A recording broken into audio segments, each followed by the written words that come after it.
तकरीबन तमाम मेंबर्स ही की स्पीचेस हो चुकी हैं और एक ये मुश्किल बात होती है सबके बाद बोलना, लेकिन थोड़ा सा आसान इसलिए लगा कि ज़्यादातर लोगों ने बग़ैर पढ़े बजट बोला और इस हकीकत को भी मद्देनज़र नहीं रखा कि सूबा सिंध की तकरीबन 75% जो रेवेन्यू रिसीट्स हैं उनका इन्हिसार फ़ेडरल ट्रांसफ़र पर होता है, जिसमें फेडरल डिविजिबल पूल में से शेयर, इसके अलावा स्ट्रेट ट्रांसफ़र और ओजीटी जब से मुअत्तल हुई है उसका जो नुकसान है उसको भी एक मेजर चंक एनएफसी के साथ अवॉर्ड किया जाता है सूबे को।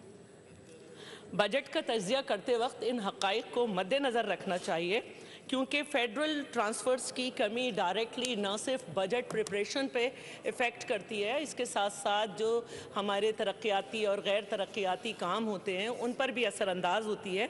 इसके साथ साथ जो हमारे प्रोविंशियल कलेक्शन है उन पर भी इसका डायरेक्ट असर होता है।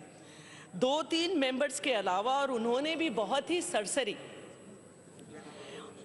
किसी ने भी फेडरल गवर्नमेंट से ये नहीं पूछा कि इन्होंने सिंध के साथ अपना रवैया जो एक मुतासिबाना है वो क्यों नहीं बदला। क्या वजह है कि फेडरल ट्रांसफ़र के रिवाइज्ड स्टेटमेंट में एस्टीमेट में 2017-18 28.5 बिलियन की कमी देखी, 5 बिलियन रुपीस की कमी है। क्यों फेडरल पीएसडीपी की कलेक्शन में 6.9 बिलियन रुपीस तक की कमी है। फॉरेन एड ट्रांसफ़र्स में भी 15 बिलियन रुपीस तक की नज़रसानी की गई। क्यों मुसलसल 2 साल से एनएफसी अवार्ड नहीं किया गया। लेकिन इसके साथ साथ इतना बड़ा दिल भी नहीं था कि इसको सराहा लेते कि फिर भी सूबे ने 2 साल से मुसलसल टैक्स फ्री बजट दिया। Excise and taxation, Sindh revenue board, narcotics control department ने किस तरह से अपने टारगेट्स हासिल करने में कामयाब रहे। तनकीद बराए तनकीद में जो सबसे ज़्यादा लफ्ज़ इस्तेमाल हुआ वो था करप्शन, लेकिन बजट में जो नहीं पढ़ा गया वो थी गवर्नेंस रिफॉर्म्स जो government finance department, world bank और यूरोपीय यूनियन के ताउन से मुख्तलिफ डिपार्टमेंट में लाई, और जिसकी इम्प्लीमेंटेशन जब की गई तो उसके मैनिफेस्टो में जो है वो ट्रांसपेरेंसी, मॉनिटरिंग और इकोनॉमिकल डिसिप्लिन था। Sindh tax revenue mobilisation plan के इम्प्लीमेंटेशन से 3 सालों के अंदर करंट फिस्कल ईयर 2017-18 में टैक्स कलेक्शन 91.37 से बढ़कर 185.62 बिलियन रुपीस तक हो गई, यानी कि 103% इजाफा हुआ। लेकिन एक तरफ से भी किसी ने एक लफ्ज़ नहीं सराहा कि कितनी परेशानी में सूबे ने ये किया। इसके साथ 2017-18 फिस्कल ईयर तक टैक्स की कलेक्शन 33.67 बिलियन रुपीस से बढ़कर 1100 तक पहुंच गई, जिसकी वजह से ग्रोथ रेट में 24.32% इजाफा हुआ। इस पर भी सब खामोश रहे। Modern information and communication technology की जरिए मॉनिटरिंग की गई और 536 प्रोजेक्ट कंप्लीट किए गए, और ये इस बात का सबूत है कि हुकूमत अपना काम मेहनत और लगन से कर रही है और अपोजिशन बगैर पढ़े तबसरे कर रही है। मैं यहाँ फेडरल गवर्नमेंट से अपनी गवर्नमेंट की इस डिमांड की सपोर्ट करती हूँ कि हमें सर्विसेज के साथ साथ गुड्स पर भी सेल्स टैक्स कलेक्ट करने का हक दिया जाए। अब हमारे बजट पे जो तनकीद करते रहे उनसे मैं ये कहूँगी कि जब पंजाब में बजट पेश किया गया तो वहाँ के अखबार में जो तज्ज़िया लिखा गया है, ये अखबार की क्लिप्स हैं कि बग़ैर मनसूबा बंदी और नाअहली के बाइस हुकूमत पंजाब ने जो बजट पेश किया वो हुकूमत के ही गले में पड़ गया। पंजाब को कितने पैसे कहाँ से मिलने हैं, टैक्स का हुसूल क्या है, सब हुकूमती दावे गलत साबित हुए और पंजाब हुकूमत की जानिब से पेश किया जाने वाला बजट बग़ैर मनसूबा बंदी के पेश किया गया। जबकि दूसरे वो हैं जो तनकीद में तो आगे हैं लेकिन जिनकी हुकूमत सूबे में इतना भी मैंडेट नहीं रखती कि बजट पेश करे या पास करवाए।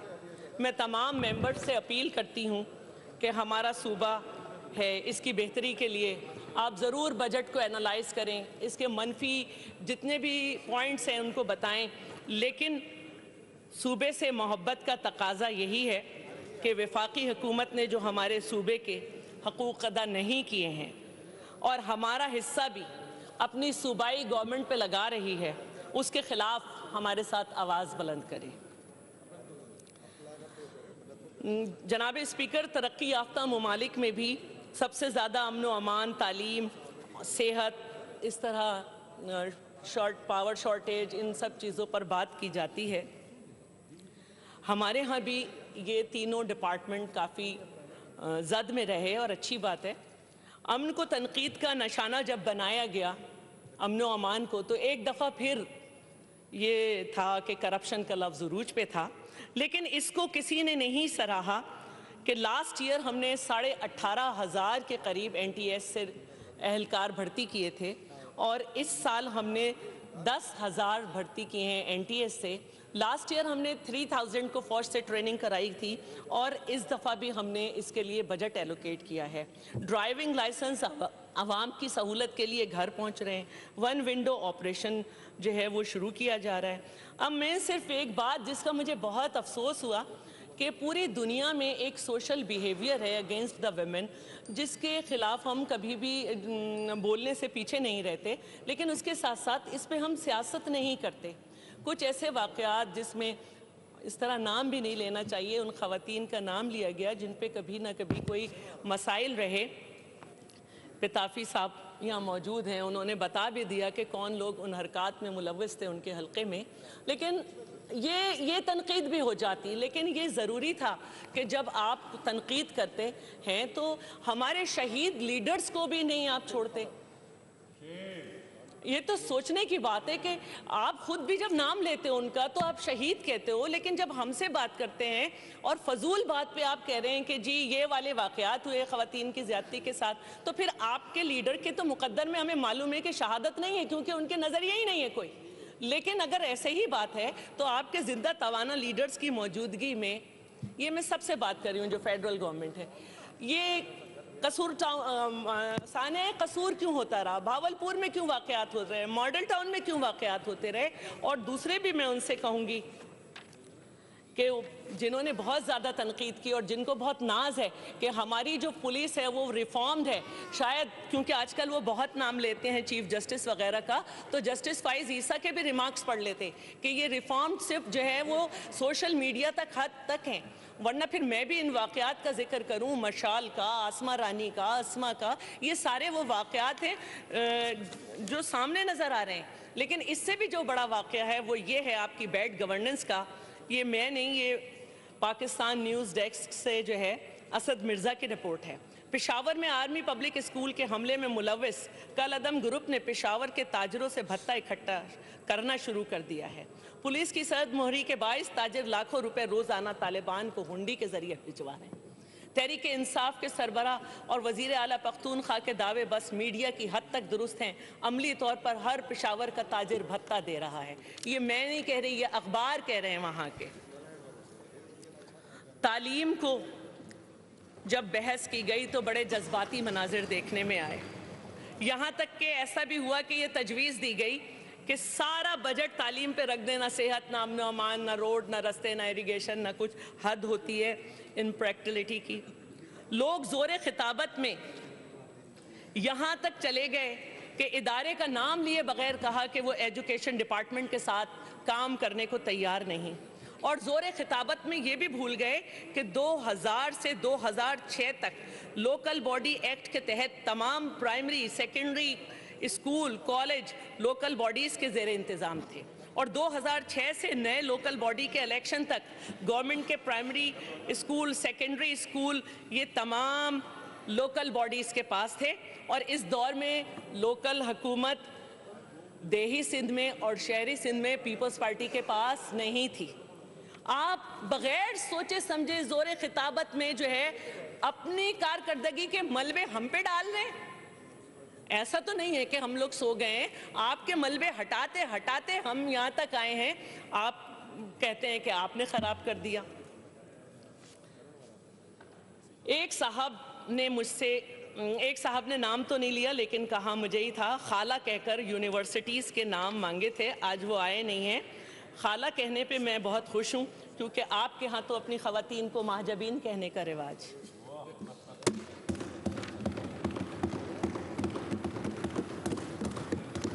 तालीम को डिस्कस करते हुए यूथ पॉलिसी भी मेरी बहन ने पूछी, लेकिन 14 यूनिवर्सिटीज़, 28 नए डिग्री कॉलेज, यूनिवर्सिटीज़ के 2000 मुस्तहिक तलबा की मावनत के लिए हर साल मिलने वाला फंड्स, गुलिस्तान जौहर में ऑडियो विजुअल लाइब्रेरी, आइंदा के नए कॉलेज यूनिवर्सिटीज़ का क़याम, स्कॉलरशिप और नौकरियों का ऐलान नज़र से नहीं गुजरा। बिल्कुल इसी तरह जैसे 15 English medium school, 6 comprehensive school के क़याम को वो बजट में नहीं पढ़ सके। सिंध एजुकेशन फाउंडेशन की कामियां और स्टेम प्रोग्राम, जिसके तहत वो बच्चे जो छोटी उम्र में स्कूल नहीं जाते, उन्हें साइंस, टेक्नोलॉजी, इंजीनियरिंग, मैथमेटिक्स पढ़ाकर जल्द तालीमी दौड़ में आगे लाया जा रहा है।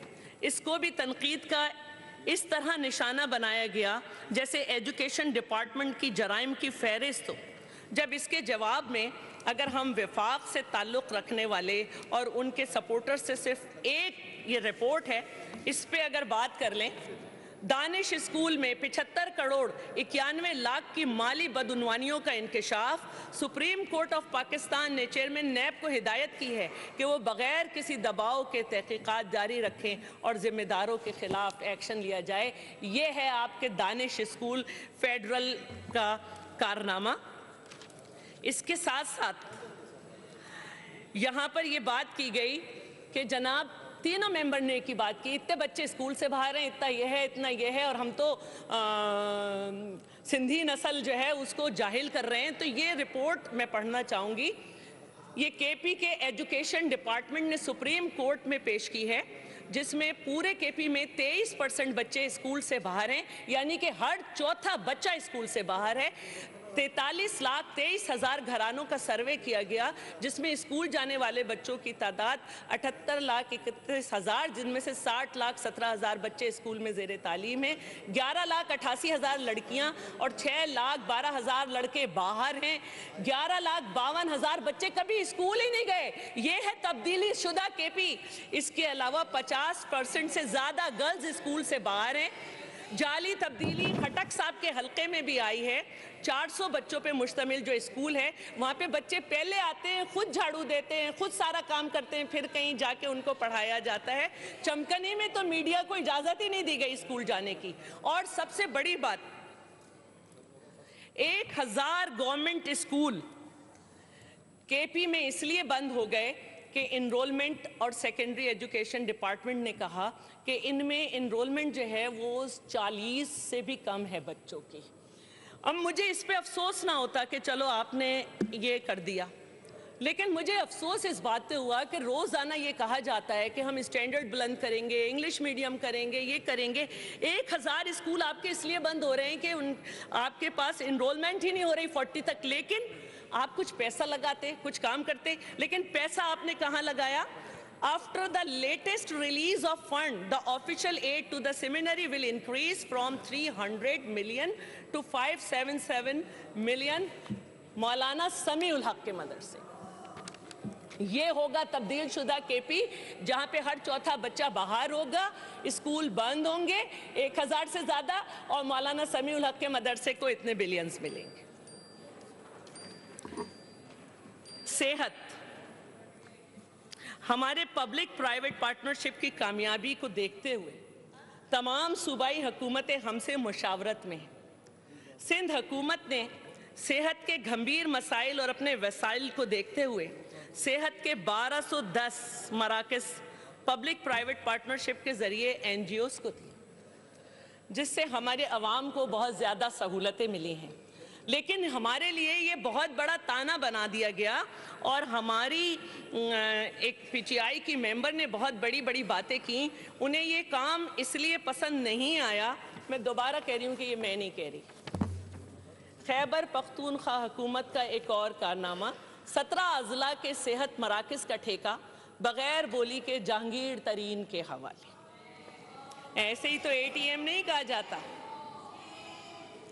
हमारे हॉस्पिटल्स का जिक्र करते हुए वो पंजाब के हॉस्पिटल्स ले आए जहाँ पे जाली स्टंट और पता नहीं क्या क्या हो रहा है, और ऐसे जुमले बोले गए जिनको हज़फ कराना पड़ा चीफ जस्टिस का नाम लेकर। अब जब उनका नाम लिया ही है तो ये है वो चेक, आज वो आई नहीं, सच की मसला था, ये है वो चेक जो चीफ जस्टिस जिन्ना हॉस्पिटल की कारकर्दगी से खुश होके गए और अपने अकाउंट से भिजवाया। और ये है लेडी रीडिंग हॉस्पिटल की हालत ज़ार, जहां पे मन पसंद भर्तियों का इंकशाफ हुआ है। रात को ऐड दिया गया, सुबह को अगले दिन लोग भर्ती कर लिए गए और बैंक ड्राफ्ट की मद में एप्लीकेशन के साथ 500 रुपए लिए गए। ये एक और खबर है, क्योंकि चीफ जस्टिस का नाम लिया था तो भाई अब बात वहीं से जाएगी। खैबर पख्तूनख्वा की हालत के हवाले से चीफ जस्टिस ने जानवर का नाम लेके कहा कि यहाँ पे उसका भी इलाज नहीं हो सकता। तब्दीली मुबारक। हमारी शाह खर्चियों को जो स्कूल्स के लिए हमने रखी हैं उनका बहुत ताना दिया गया, क्योंकि हमारी बहन उन्होंने कहा भी कि भाई वो ज़्यादा इसलिए तहकीकात करके लाई हैं कि वो बहुत ज़्यादा पढ़ी लिखी हैं। फ्लाई ओवर की तकरीब के लिए 45 लाख इश्तहारात पर और संगीत बुनियाद की तकरीब पर 30 लाख, यानी कि